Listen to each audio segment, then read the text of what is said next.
je voudrais rebondir. Catherine Ferrioli, CGNE, donc correspondant garde nationale employeur.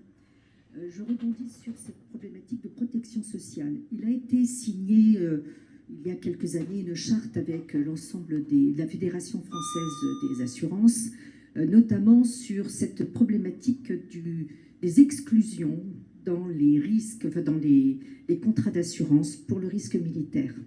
Je ne sais pas si effectivement aujourd'hui toutes les assurances ont mis en place cette levée du risque militaire, parce que vos réservistes qui s'engagent ne pensent pas à dire aux banquiers qu'ils sont réservistes et qu'ils ont donc effectivement dans le cadre de leur prêt immobilier qu'ils n'ont pas la couverture qu'il faut. Et c'est là où ils peuvent se retrouver dans des situations de dépôt de bilan personnel. Je ne vais pas ajouter grand-chose. Hein. Alors, moi, je représente un employeur ici. Je ne représente pas la Fédération de l'assurance. Hein. On est d'accord. Donc, je ne sais pas où sont ces travaux et je ne sais pas comment chaque assureur a répondu à cette question pour ce qui le concerne. Voilà. Si je peux me permettre, à titre personnel, c'est toujours problématique.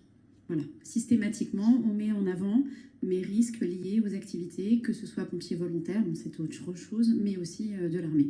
Donc, ce n'est pas encore connu de tous. Peut-être, alors, même si je ne suis pas là pour vendre mes services, hein, c'est vraiment pas le sujet, on va finir par penser ça. Mais on peut inciter effectivement hein, le ministère de la Défense et l'État à travailler ces questions, hein, à progresser sur ces questions en articulation avec les assureurs. Je suis sûr qu'il y aura des réponses. Merci beaucoup, monsieur Arias. Je vous l'ai promis, monsieur. Oui. Non, moi, je suis monsieur Gersbach Jean-Charles, je suis le correspondant réserve militaire de Safran Aircraft Engines et je suis également officier traitant au sein de la cellule recrutement réserve du 121e régiment du train. Alors, monsieur le directeur général de l'AMGN, vous avez évoqué la différence qu'il peut y avoir entre le discours et l'action.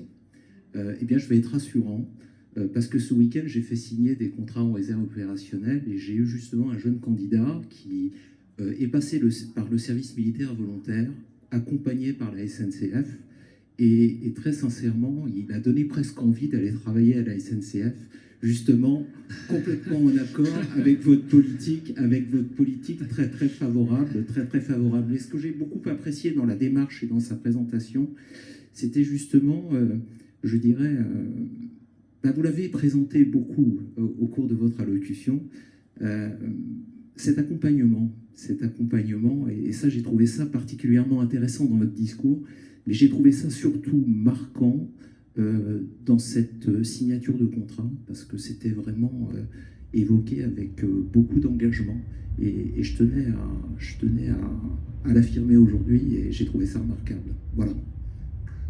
Merci beaucoup.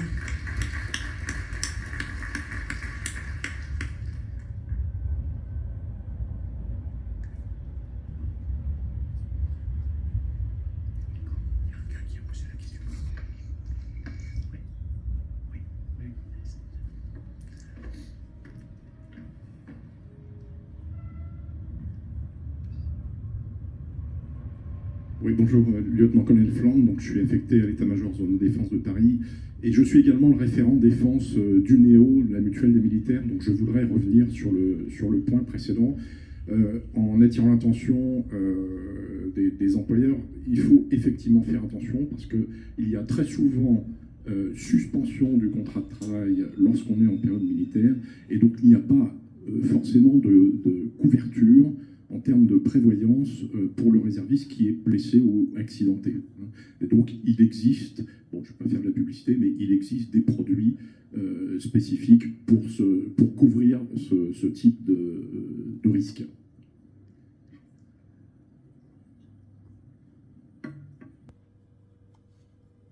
Je suis Bernard Bon, je conduis au MEDEF les travaux de rapprochement entre les armées et le monde de l'entreprise, au sein donc du comité de liaison de défense MEDEF, qui est un organisme en commun entre l'EMA et le MEDEF.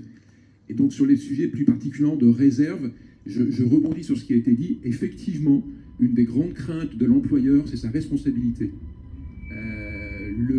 Mon camarade Patrick Fland l'a rappelé, pour nos activités de réserve, le contrat de travail est suspendu. Donc il n'y a aucune responsabilité de l'employeur vis-à-vis de ce qui peut se passer, ce qui veut dire à contrario que notre camarade réserviste n'est pas couvert s'il n'a pas pris des dispositions autres. Et même au-delà de ça, a priori, on y travaille dessus au MEDEF, la responsabilité de l'employeur pourrait même être engagée en cas d'accident consécutif à une période de réserve qui aurait duré peut-être un peu longtemps ou qui aurait été un peu fatigante.